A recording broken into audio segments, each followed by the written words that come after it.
Love it or hate it, there's one undeniable truth. Waymo is blowing up like crazy.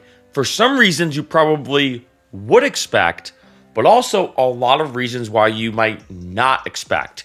So in this video, I want to talk about the 5 big reasons why Waymo is blowing up and continuing to get bigger and bigger. Number 1, preference. This by far is the biggest thing. Kicking off this video with the biggest one, people are preferring a Waymo way more compared to a Uber or Lyft. It's pretty ridiculous. And the tricky thing is that Obi, who does a lot of studies about ride-sharing pricing, found this out, that on average, a Waymo is more expensive than Uber or Lyft. It goes Waymo, then Uber, then Lyft in terms of highest to lowest on average. However, what they found through meta-analysis is that even though Waymo is more expensive than Ubers and Lyfts, people are still preferring it. People are still preferring a self-driving car where you have the entire thing to yourself as opposed to a human driver when it comes to an Uber and Lyft. And this is the biggest reason because, as you can imagine, the more people that prefer it, the more people that choose a Waymo over an Uber or Lyft, the more it increases. And now we're at the point where there's happening, if I had to guess, between 250 and 300,000 rides happening every week. There's millions now. Millions of Waymo rides happening every month. Because in case you didn't know, in the beginning, it was mainly Los Angeles, San Francisco, and Phoenix. That's where Waymo really started to kind of figure its stuff out, if I word it like that. But now it's everywhere. It's now being rolled out to places like San Diego, Detroit, Denver, Philadelphia, Washington, D.C., New York. I mean, the list is going on and on. It's also now in Atlanta and Austin. It's pretty much being introduced, or it's kind of working on, if I word it like that, in every major city in the United States. And if you even look at a city like San Diego, which is not considered a major city, it's now being rolled out there. So it is going into a lot of different markets.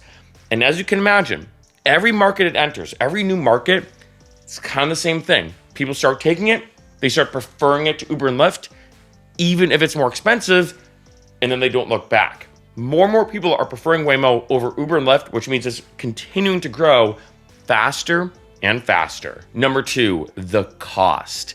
This is interesting because, like I said earlier, even though Waymo on average is more expensive than an Uber or Lyft, people are still willing to spend the money for it. That being said, I hate to say it, and it's tough to say, but I gotta be honest because, of course, I'm a former Uber and Lyft driver. Of course, the big battle of AI versus humans, robots taking over humans' jobs, it's a tough one, right? And for me, sometimes I will spend extra money to have a human, regardless of the industry. But here's what's kind of tricky about ride sharing. Waymo is now getting cheaper than Uber and Lyft. So now it's almost this paradox. Either A, Uber's more expensive than Uber or Lyft, but people still prefer it because they want a Waymo. Or B, Waymo's actually cheaper, which means people are going to choose it anyway, right? And I hate to say it, the almighty dollar is a pretty big factor for a lot of people.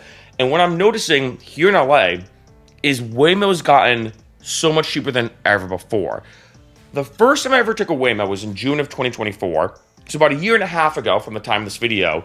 And always, Waymo's more expensive. It was more of a luxury, more of like, ooh, check this out. More of the hype, more of a viral thing. Like, I actually took it to do a YouTube video about it because I'm like, hey, let me try this out. In the sake of science, let me take a Waymo when it's crazy. I had people running up to the car, people running up with their phones like this. People were like, whoa, because I was sitting in the passenger seat or in shotgun, no driver, because remember, there's no driver in the Waymo. It's not like you have someone sitting there with like a clipboard and making sure things are running correctly. No, the entire car is to yourself. And people were like losing their minds. It literally felt like I was in like a Black Mirror episode. Now, no one really thinks about that anymore. But what's interesting is in every new market, and I will talk about this a bit later in this video, everyone's like, whoa, there's the Waymo, all that kind of stuff.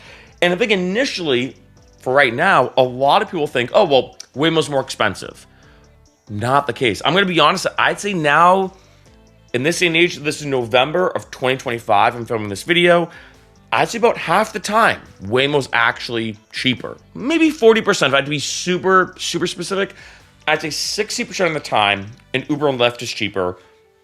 40% of the time, a Waymo's cheaper. That's pretty crazy odds. And like I said, it causes a paradox where people are saying, either way, they're going to take the Waymo.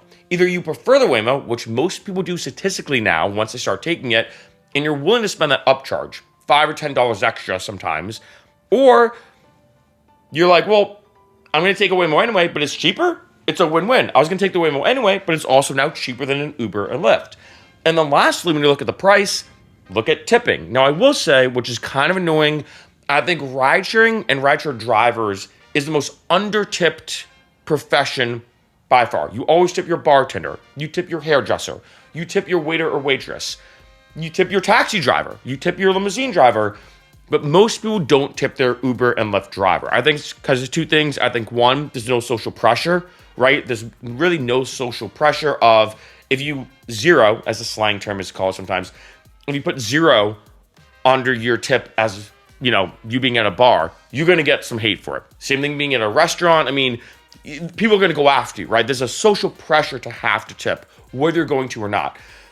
But with an Uber Lyft, there's really no social pressure. And two, you don't have to do it right then and there, which makes a lot of people have this excuse. And I've heard this many times as a driver. Any driver knows where someone's like, I'll tip you in the app. And you're like, okay. And that's usually never, right? Because they leave the Uber or Lyft. They don't have to tip you right then and there. And sometimes, don't get me wrong, sometimes people 10 minutes later, a half an hour later, an hour later do actually tip you.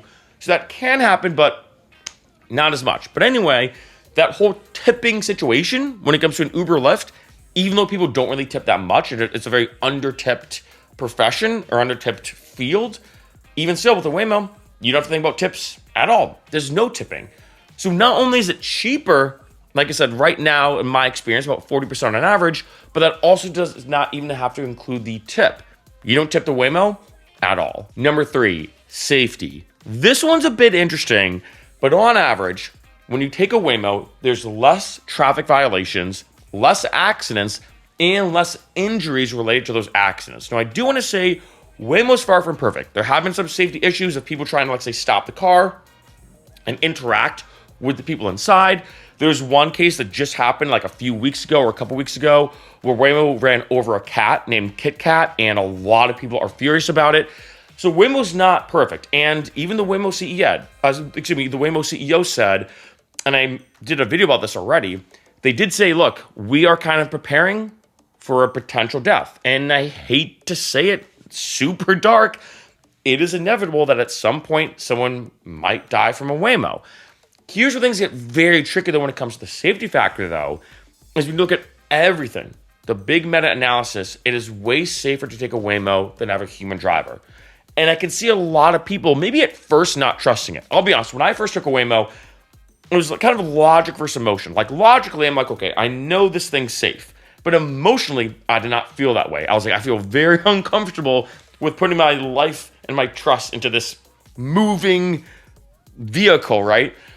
But over time, I now, if anything, trust a Waymo more. And it's I kind of hate to say that. And one analogy I've used in a few videos is just like, would you rather trust a human doing a complex math equation with a piece of paper and a pencil or a pen, or would you rather trust a calculator? There's a reason why we only use calculators now to do mathematical equations. Now, are calculators perfect? No, sometimes technology can be technology and can mess up, but it's very rare. When you look at the big picture, the amount of times that a calculator might mess up versus a human, huge difference, right? Very, very rarely does a calculator ever mess up. They're almost always right.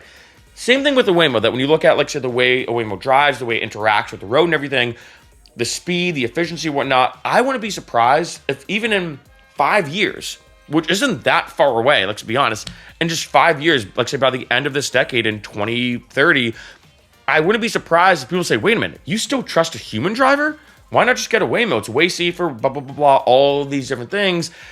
And I think that's a big thing too, that maybe initially, I have heard some people, and I get it, I've heard some people be like, oh, I would not trust that Waymo. I'm not going to trust it. And I do get that. It's still kind of creepy and kind of weird.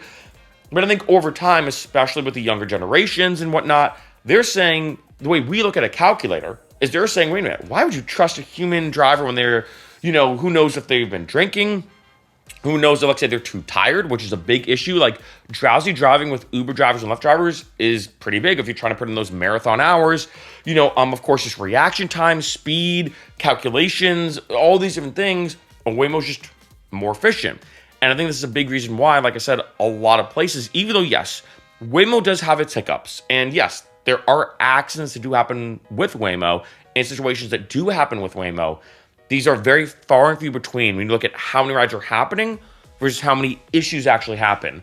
Waymo is way safer than a human driver. Number 4, freedom. This is an interesting one that is something that I've experienced the more I've taken a Waymo. And I think this is a big reason why I think a lot of people are preferring it as well. Kind of jumping back to the first point is you have the thing, if I'd word like that, you have the vehicle to yourself. You can turn up the music as loud or as quiet as you want. I've done videos and tutorials about how you can connect your Spotify to it, YouTube Music, but I think most people are typically going to use Spotify. You can also EQ the car, meaning you can adjust the levels if you want to, say, turn up the bass. And also, Waymo, I'm not going to lie, is a pretty good system. So not only can you turn up the bass, but the sub bass, the deep, deep sub bass. So let's say if you want to bump some music, and I might as well say as a side note, in case you didn't know, I'm an electronic musician. So if you want to bump some of my music, my artist is Ferchero, which is my last name. You can bump some Ferchero in the Waymo. I have my links listed below in the description, might as well say, to my Spotify and my YouTube Music. Just saying, in case you want to bump it in a Waymo. But you can play whatever song you want, as loud as you want, as quiet as you want. You can bump the bass as loud as you want. You also can, like, say, have a full-on conversation on the phone. You can get in and just doom scroll. You could just sit in the Waymo and just kind of zone out. Like, say it's been a rough night or a rough morning, potentially. You don't have to have that human interaction, right? And I think, again, there's pros and cons on both sides here. Waymo's not perfect, and I've said that before, and I'm very vocal about that. But I think the one thing that people are really liking about Waymo when it comes to the preference of it is just the freedom to have it to yourself, and you can do what you want within a sense. Obviously, take that with a grain of salt. I'm not saying you can do anything in a Waymo, of course, but I think there's a certain freedom to it. It's almost like the way I think, and this is the way I look at it, as some people, of course, or most people, would prefer an Uber to, say, taking the subway or taking public transportation, right? Because you have the Uber to yourself. And I think that kind of analogy of an Uber, say, versus a subway is the same way some people look at an Uber versus a Waymo now, where you're like, okay, I can get in the Waymo. If I feel like talking, I can call a friend. If I don't feel like talking, I don't have to talk to anybody. If I want to turn up the temperature or turn it down, I can do that without asking anybody. Because there's been some situations, I remember I've been in Uber where I'm like, hey, it's kind of cold in here. Can you turn it up? And they're like, no, sorry. And I'm like, what? Wait, did you just say, I'm in some of those situations. I've also been in situations where, let's say someone's like, hey, or I say, hey, can I play some music or whatever? They're like, no, sorry, we're just going to listen to the radio because my Bluetooth is not working. Or blah, blah, blah. And you're like, all right, and you're trying to be polite, but also you want to listen to music, say if you're going out. With the Waymo, you have the whole thing to yourself to kind of interact how you want, whether it's the temperature, the music choice, the volume, if, say, you feel like talking or not, if you just want to doom scroll on your phone, or, say, just completely just sit there and just kind of zone out. You kind of have the freedom to act within reason, of course. I have to say that, within reason. Bit Captain Obvious, but I have to say that.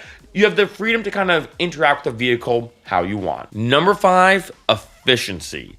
This is the big one, and that is this.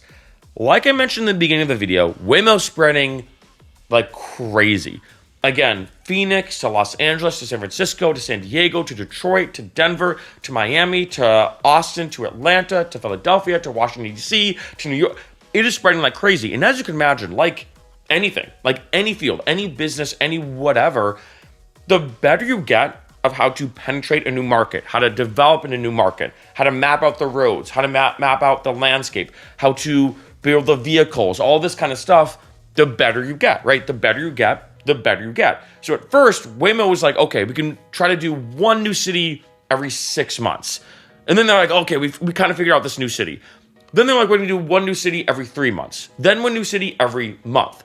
Now it seems like they're doing multiple cities every month because they figured out their stuff. They've really figured out their secret sauce of how to go into a new market, as in a new city, and figure out the roads, figure out the landscape, and they're getting better and better every single time they do it. They're becoming more efficient. And I think this combined with the first point are actually the biggest things on this video because one, Like I said, once people start taking a Waymo, it's almost like they don't look back. Like they open up Pandora's box and they're like, there's no looking back. I'm now only going to take Waymos. Whether it's cheaper or more expensive or whatever, it doesn't matter. We're taking Waymos. But then also, not only just with the preference, but the fact that Waymo's spreading faster and faster and faster. And like I said, I do think, in my opinion, I feel like San Diego is the first, what I'm going to call maybe non-major city in the United States that it's going into. It is in California, so that's probably why. San Diego is also close to LA, so there is some advantage there, is my guess. But now it's starting to target other cities that are not just major ones that we think of major ones. It's getting everywhere, and they're becoming better and better. So the first thing about efficiency that I think is an important thing is they're just improving their secret sauce, where now every single time they go into a new city, they're faster, better at it, they can move quicker, all this kind of stuff. Pretty crazy. The second thing, which I do feel like is going to be a big one, is their next generation. I believe it's the 6th generation Waymo that's going to be coming out, where they're building and making their own vehicle in-house. Now, in case you didn't know, at the time of this video, the main vehicle Waymo uses is a Jaguar I-Pace. And what they do is they transform it, when it comes to the cameras, the technology, to be a Waymo. Basically, think of it like a remixed Jaguar I-Pace. That's the best way I word it. So they still have to use third-party, if I were like that, technology. They still have to go to Jaguar, get the vehicles, do all the things. But once Waymo says, hey, we don't need Jaguar anymore, we can actually make our own vehicles in-house, which they actually have been doing.